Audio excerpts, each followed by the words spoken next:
బుజ్జి నేను ట్రిప్కి వెళ్ళి వస్తాను. ఏంటి ట్రిప్కి వెళ్ళడం? ఒకసారి ఇలా కూర్చోండి, మీతో మాట్లాడాలి. ట్రిప్కి ఓకే చెప్పిన తర్వాత ఇంకా ట్రై మాట్లాడతావు ఇంకా. ట్రిప్కి వెళ్ళమంటే ఎగేసుకుని వెళ్ళిపోవడం కాదు, టర్మ్స్ అండ్ కండిషన్స్ గుర్తులేవా? అమ్మో ఇదొకటి ఉన్నాయా? చెప్పు ఇప్పుడు ఇంకా.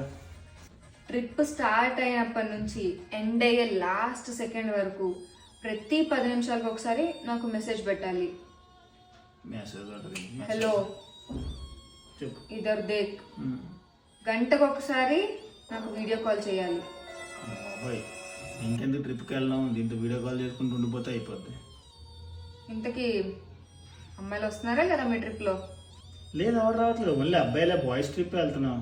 మొత్తం మాత్రం నేను చెప్తాను ఏమైనా బాబు. అమ్మాయిలు వచ్చారని తెలిసిందో వాళ్ళకి మీకు ఎత్తడైపోద్ది. ఓకే.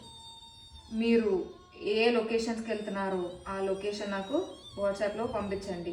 ఆ లొకేషన్కి వెళ్ళాక లొకేషన్తో పాటు మీ సెల్ఫీ కూడా నాకు పంపించాలి. ముందులోది అక్కడికి వెళ్ళిన తర్వాత దీంతో ఇంకెన్ని ఉంటాము, ఫోన్ స్విచ్ ఆఫ్ చేసి పడేస్తాను, ఏ బాధ లేదు.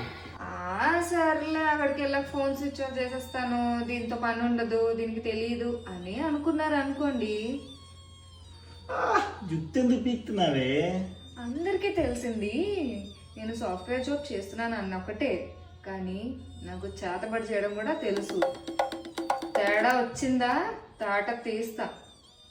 ఇంకెందుకు ఏ ట్రిప్ వెళ్ళి ఇన్ని కండిషన్స్తోనే?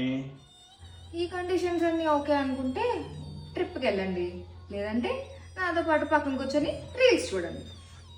ట్రిప్కి వెళ్తాలే, బాయ్ బాయ్. జీవితాన వెలుగిన్